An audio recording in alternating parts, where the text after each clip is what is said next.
Hey people, how are you? It's Makeda Valletta, also known as the Renaissance Amazon, and I hope you all are doing well today. Right now, I am live on my Instagram page, but I will save this and repost it to my YouTube page, the Renaissance Amazon. So if you don't follow me on YouTube, follow me there, the Renaissance Amazon, and if you're on YouTube but you don't follow me on IG, follow me there too. Hey, Kawana, what's up? How are you, love? So right now, I am live in Playa del Carmen, Mexico, and I see a bunch of you coming on. Hey, people. I just wanted to talk a little bit about my brief experiences here. I did a video a couple days ago talking about my first impressions of Tulum, and that's a place that I still want to go back to and explore more. Because one thing I know about any city, it takes many visits to any city to really get a good feel of it. That's true of small cities and big cities. So I left, I was in Tulum for a few days, and then I went to a town called Puerto, Morelos, which is about 20 minutes from Cancun. And it's a small fishing village. And it's interesting because when I first got there, I got there like, I don't know, it might have been like 3:30 in the afternoon. And when I first got there, I saw it was like very tropical looking, a lot of beautiful plants growing and trees, and there were all these places to eat. And it kind of seemed a little bit like South Beach-ish a little bit. But I like places that are walkable and lively. The beach was right there. You could see the beach. Whereas in Tulum, that's not the case. Like the way Tulum is set up, it's really, really big. But there's Tulum town, and then there's Tulum the beach. And even when you're on the beach, it's like a main road, and you can't see the beach when you're walking on it. But in Puerto Morelos, it was like everything was right there. And so at first, I really liked it. I ate really good food that evening at this restaurant. Really good chicken tortilla soup. Like I'm not a big bread eater. But they brought bread with this butter with chimichurri sauce in it, and it's like, I love Mexican food. Mexican food and American food are like my two favorite cuisines, because I like a lot of different food from around the world, but I really love cheese, I really love corn, and I really love a wide variety of combinations. And I like Mexican food because I like how they work with so many different herbs, and they have so many different sauces, and they put so much love and care into it. Which is one of the reasons why I love Chicago, because there's so much good Mexican food in Chicago. But in a wide variety, because Mexico is a huge country, just like the U.S. So even when people speak about American food varies greatly from what people eat in North Carolina versus Mississippi versus Seattle versus Maine versus Baltimore, versus Louisiana. Like, there's totally different cuisines that people eat in different parts of the United States. Same thing is true in Mexico, right? So me being a lover of good food, and especially Mexican food, that's just is good. But so the food was really good. So I liked it at first, and then like that first night, then I realized, the next day, that things there closed really, really early, right? So like a lot of restaurants by like 10 o'clock, 10:30, they're no longer serving food. It was very dead and quiet. And the other thing I meant to say is that one thing that was very unique about Puerto Morelos was the fact that they were constantly asking, first they're constantly asking me if I'm married, and I like in Spanish-speaking countries, I've come across that before, especially like if I'm, by myself, like, they don't. In America, I don't feel like men ask that question like that. But in a lot of Spanish-speaking countries, they do. So first, I didn't understand why they were asking that. And when somebody asked me that question, I'm wondering, like, are you going to act different if I am married or I do have a man? Like, are you going to, like, why does that matter, right? So I found that interesting. But then I came to find out that's like a thing there. That's a thing there. If they see a man and woman together, they're going to ask that question. If they see a woman alone, they're going to ask that question. I feel like they're going to ask you that question regardless, all day long. And it has, and when they ask that question, though, it's attached to like promotions that they're doing to go diving or zip lining or whatever. They're always, it's that's an interesting thing because I just felt like it was like overkill. But in Puerto Morelos, it's a lot of people, like local people that are selling their crafts and also selling tours to, or experiences to the cenotes, which if you don't know what cenotes are, they are, well, I talked about it a little bit in my other video, but they're basically sacred waters, sacred areas. There are thousands of them in this area, just in this area, this part of Mexico. But they have something to do with fallen limestone. I don't remember. Look it up. But they're unique, and you can tell. Sometimes they're like underground caves, and there are bats in them sometimes, and other kinds of wildlife. Very beautiful water. And so they offer a lot of like tours to stuff like that, and ATVs and zip lining, also snorkeling. There is very interesting wildlife, marine life in that area. So that's something that I would definitely come back and do. I didn't do it this time because I'm just here for the first time, kind of like feeling things out, getting my bearings. I stayed there for 2 days because that time was a little bit too quiet for me, where I'm listening to something on my laptop or playing music that's not that loud, and the dude next door who's actually from California kept knocking on my door. And you know what's so funny? He was like on the balcony doing like some Tai Chi stuff, and he seemed like he was really into meditation, but he also seemed highly bothered by every little thing. So I always find it interesting because I feel like people, I'm sorry, like no offense, this is just my observation, but I feel like people who are like overly obsessed with meditation, and meditation is great, but the people who are overly obsessed with the quiet meditation for hours, they get triggered pretty easily. Like, I'm like, shouldn't you be calm? Aren't you supposed to be calm? Like, why are you so bothered? Like, I'm not, it's one thing if it's the middle of the night and you really can't sleep, which I also don't understand because I feel like if you're tired, you can fall asleep. Like, I don't care what's going on. Like, if I'm tired, I'm falling asleep. A little bit of noise is not bothering me. So I don't really get that either. But in the middle of the day, people who are anal about noise, it's like, go take your ass into the middle of the forest because you share this earth with other people. So, like, that annoys me. And a lot of Spanish-speaking countries are very loud. Mexico, actually, I can't talk about Mexico because I'm only in this area. This area, well, now I'm in Playa del Carmen, which is kind of loud. But in Tulum and Puerto Morelos were not really loud. They weren't. But a lot of Spanish-speaking cities that I've been to are loud as hell. Havana, Cuba, and Santiago de Cuba is loud all night and all day. People are playing some music, and I don't mind it. And I don't mind it, especially if it's good music. So that's the good thing about Cuba, it was good music. In Mexico, it's not always good music. So that could be a little bit annoying. But I'm just saying, like, the noise, that doesn't bother me. But people who are overly obsessed with silence, like, the dude was mad annoying. So anyhow, and it was just, like, super quiet. Everything closed super early. There were, like, 2 bodegas that might have closed at 9. So that I didn't love about it. But it's interesting because Ro Marley opened up a, like, luxury hotel over there.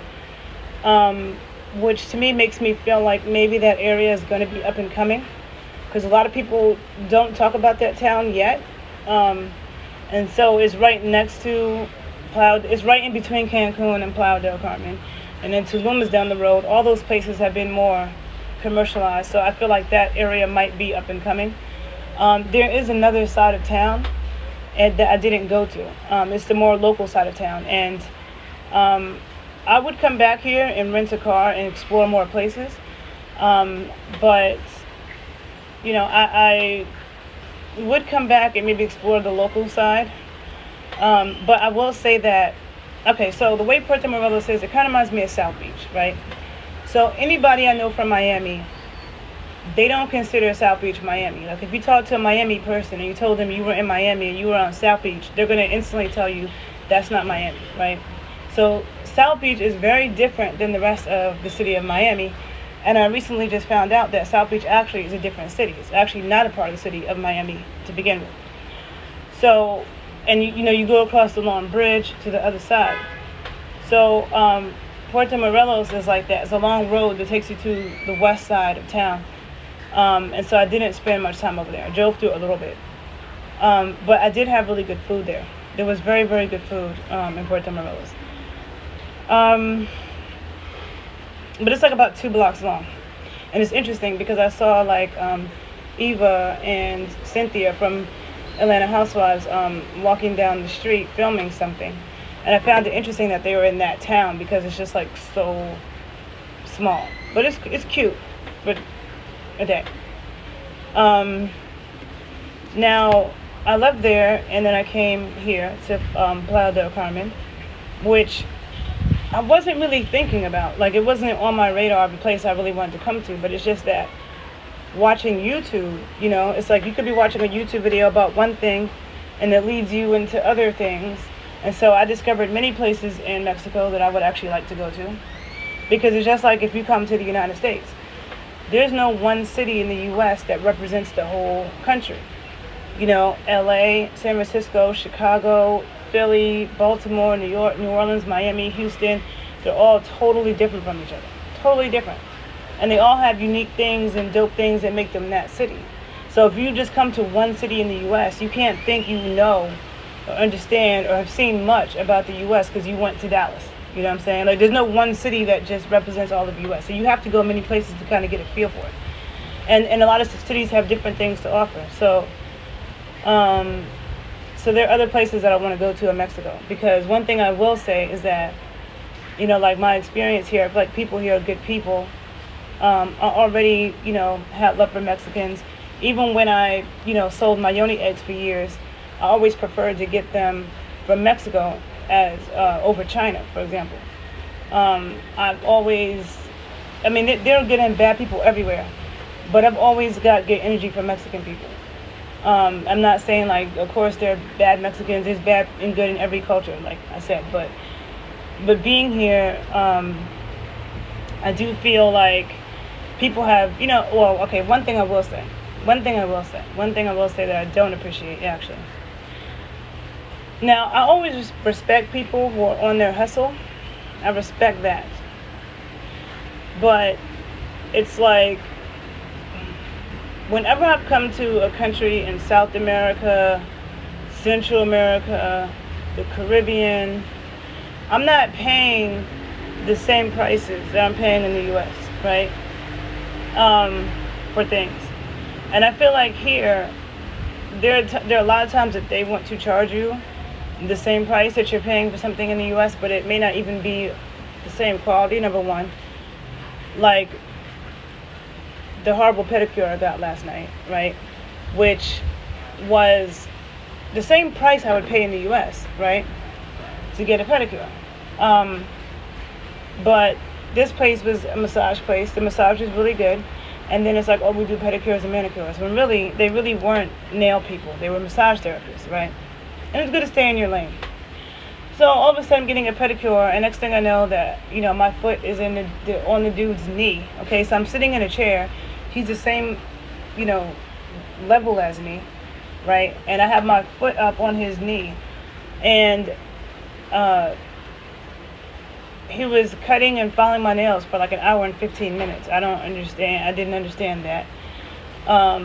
It took 2.5 hours. 2.5 hours. And then there was no nail polish.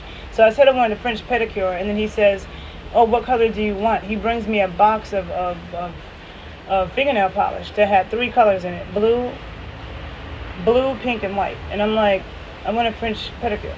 Like, what do you... And then he's like putting these strips. I can't even... It's just such a long, crazy... It's just crazy. I don't understand how it took 2.5 hours to do a pedicure. And they didn't have any of the right equipment, So then I'm like an hour in, and I'm thinking I want to just say forget it, But then I'm like, oh my God. Then it starts pouring rain. So I'm like, well, I might as well just sit here now because I'm not trying to walk in the rain. When you get a pedicure, and they're going to paint your nails and stuff, they put separators in your toes. They didn't have that. He's fanning my he painted, my toenails, and he's fanning it with a towel, and stuff is flying out the towel. Then he takes a piece of paper and he's fanning it. Like, no, like, it was ridiculous, okay? But I paid the same. It would be different if I paid $5 for that. Then I might be upset, but it's $5. But I'm paying the same price that I'm paying in the U.S. And, like, what are you doing, right? Now, very good massages, though. I did get a good massage. And in Tulum and Playa del Carmen, the massages were also pretty affordable. Like, I saw a lot that were like $35 for an hour, $40 for an hour, depending on the kind of, and that's a good price.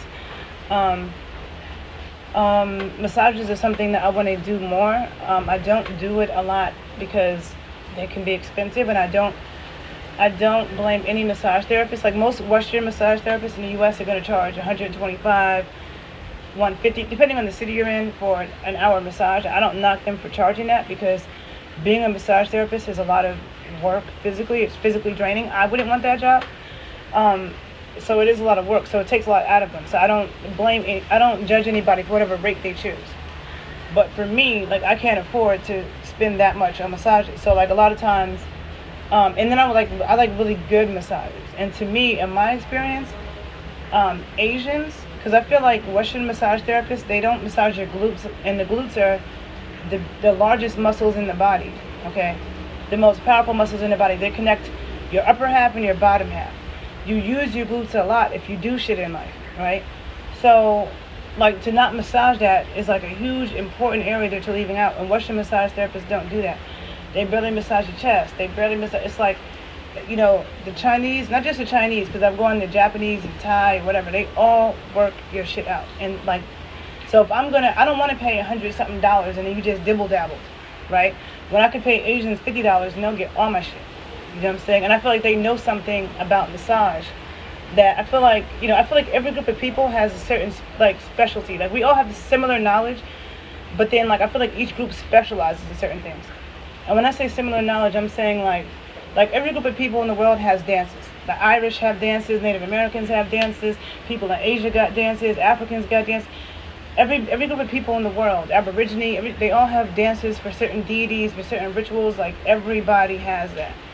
But I think that the dances that descend from West and Central Africa, maybe South Africa, they are polyrhythmic. They have intense footwork. They have intense hip work. And it's on a different level to me than the dances from other parts of the world.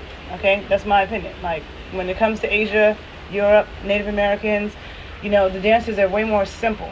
The rhythms are way more simple. And, like, very, West and Central African dance requires you to have consciousness in multiple parts of your body. And then that descends in like a polyrhythmic flow, right? And that also goes into dances in the Americas. If you're doing North, Central, South, Caribbean, all the dances that were touched by black people, all the Afro-Indigenous dances, they all have intense footwork, hip work, and polyrhythmic music. Okay, and you're moving different parts of your body, different rhythms. So, but then I feel like when it comes to jewelry, I feel like Indian people have that on lock. Like, everybody in the world got jewelry, but I feel like the jewelry in India is like the most rich, and their fabrics. So, every group has their thing. And I said before, but the indigenous people in Mexico, Peru, they have a lot of, like, sacred birthing knowledge that I feel like is very special and on a different level than other groups in the world. So I feel like that's why I feel like each group of people has, specializes in something. But my point is that I want to start getting massages in different places, just to see how people do things, right? Okay, so let me going back to my point is,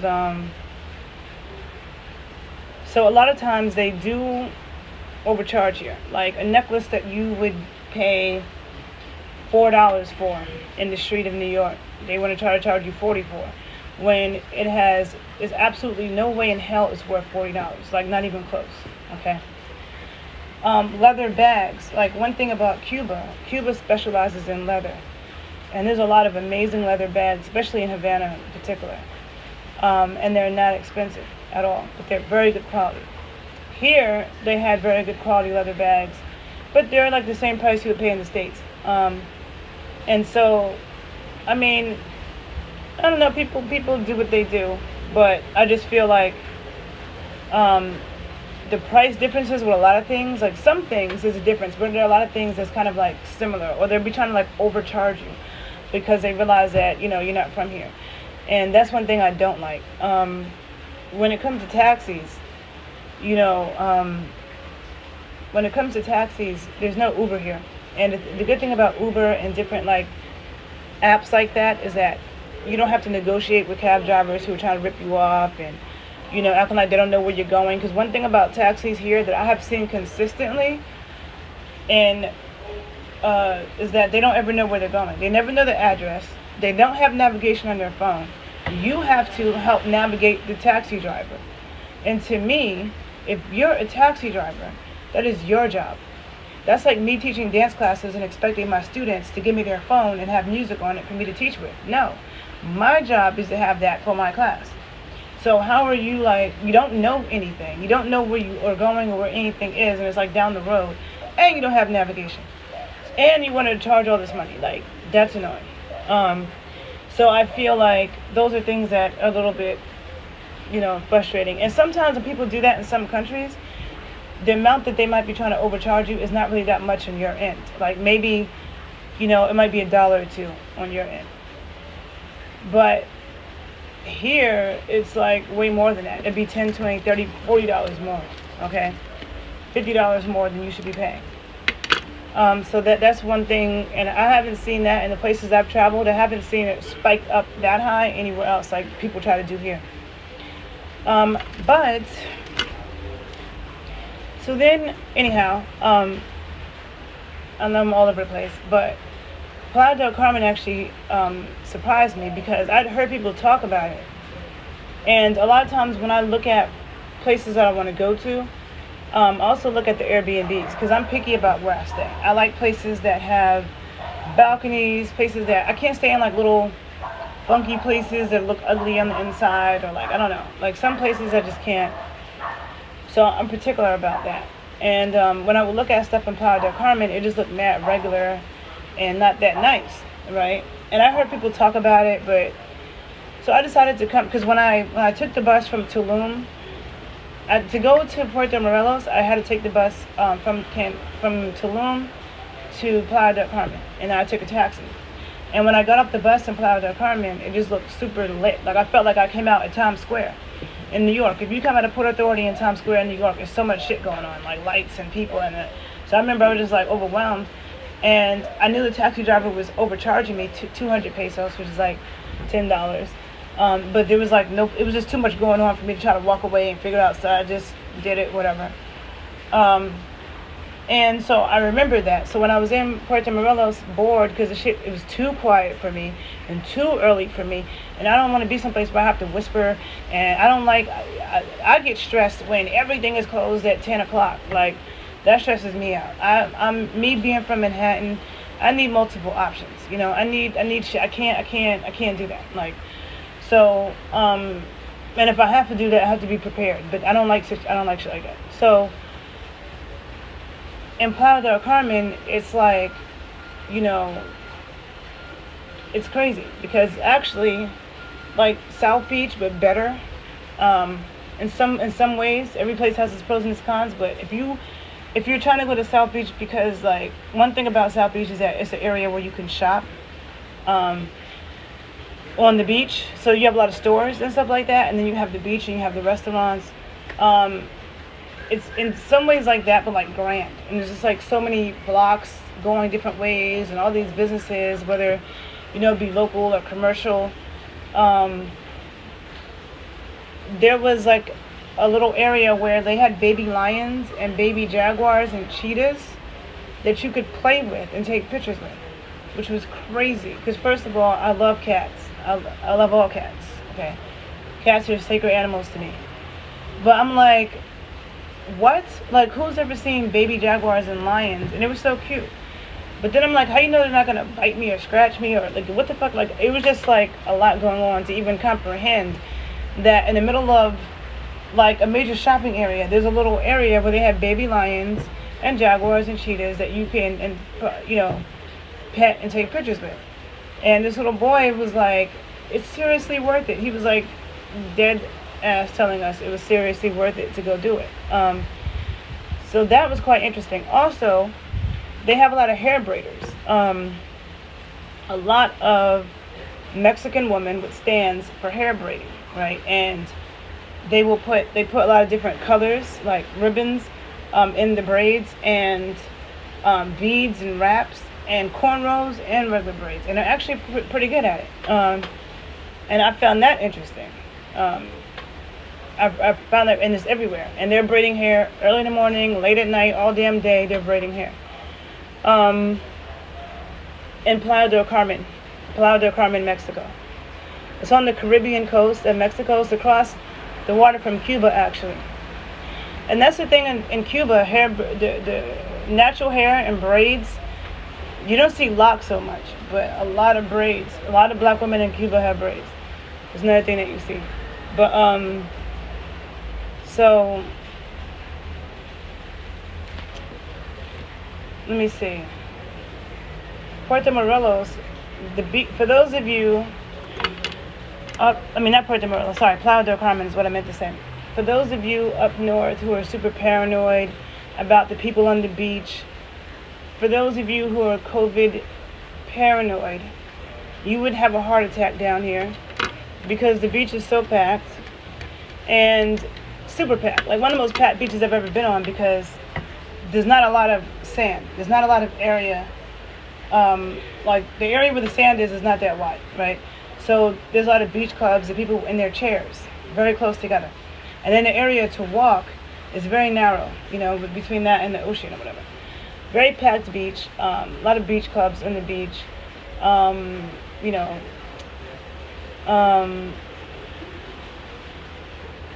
To me, it might have been my favorite. I might have liked that beach better than Puerto Morelos or Tulum. Now, I need to spend more time on Tulum beaches. I only went to the beach once in Tulum. Tulum's beach was wider. There was more area of sand. It wasn't as tight and as compact and tight as Puerto Morelos. But it's just that in Tulum, you really have to do a lot to get to the beach. And you really can't see it. Whereas like in Puerto Morelos and in Playa del Carmen, you don't have to do a lot to get to the beach. It'll be like right down the street. You can see the water. It's beautiful. So in terms of that, it's a lot easier. And Puerto Morelos beach was I like this beach. Anyhow, what was the other thing I wanted to say? Playa del Carmen. Yeah, you want to go to Tulum Jungle Gym? So do I. I had intended on going there, but the reason why I did not go there was because I got there on the 23rd in the evening. Then it was the 24th, Christmas Eve. That day I went to the beach, because in Tulum, and probably especially because of the holidays, but in general, Tulum is like more expensive. That's the most expensive part of Mexico. So taking taxis, like taking a 20-minute taxi might cost you $20. Like it's really expensive. I'm like, this shit is more expensive than Ubers in the United States. Like the amount of money you have to pay for taxis in Tulum. So, and then you could rent a car, but then you couldn't even park over there. Like it's just crazy. But so that's the reason why I didn't go, because like the next day on the 24th I woke up late. I woke up at like 11:30, then I had to eat and do all this stuff, and then like I was staying in the jungle, so I couldn't just get a taxi easily. I had to go find a man to go call me a cab. That took 15 minutes.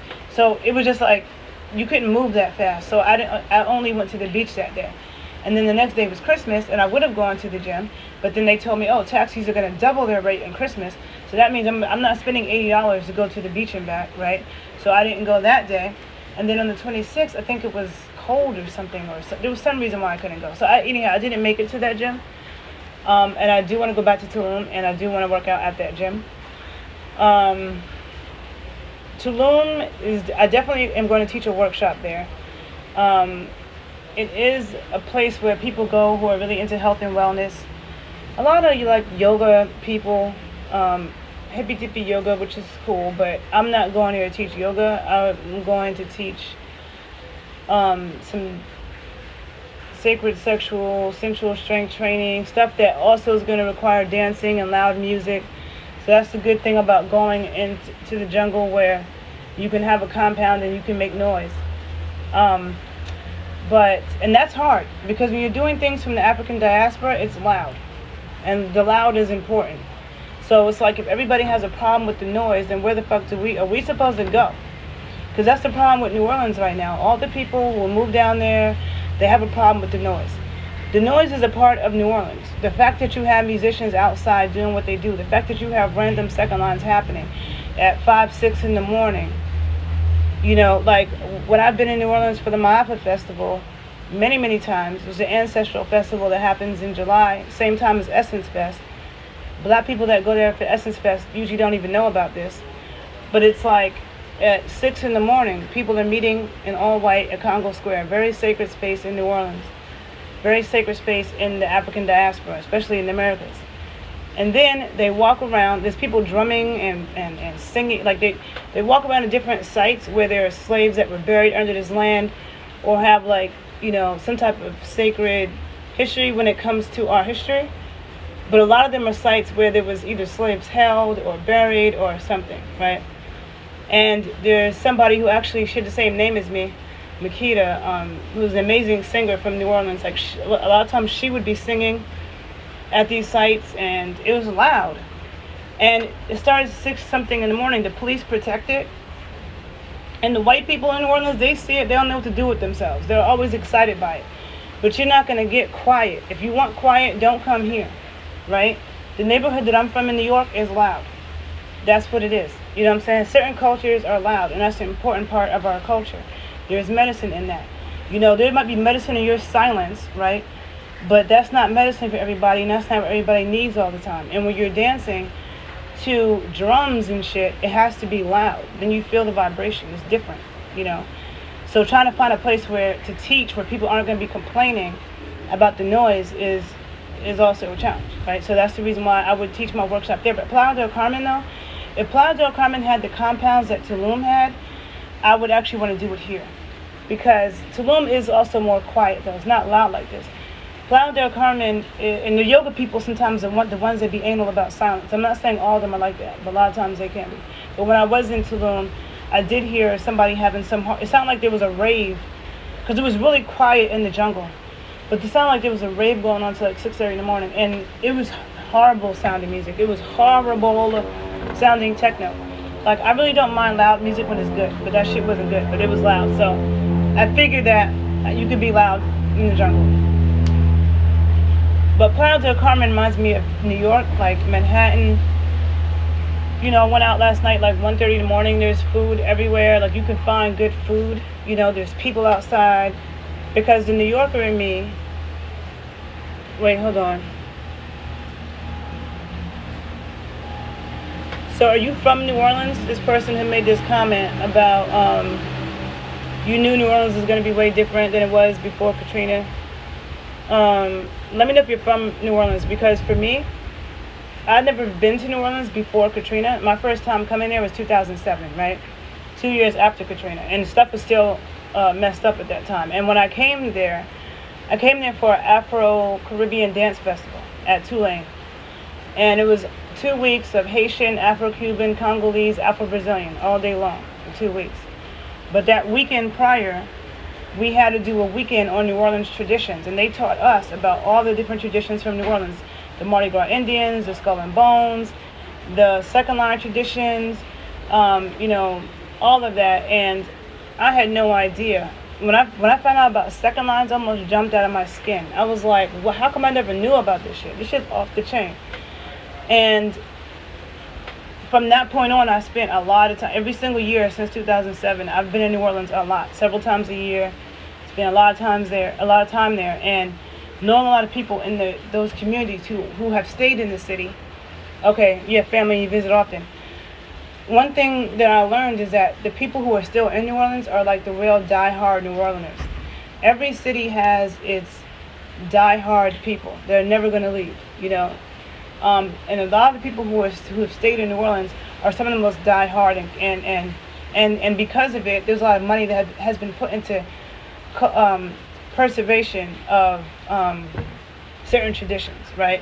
So things aren't dying out, but it's definitely been a battle from what I know. It's been a battle.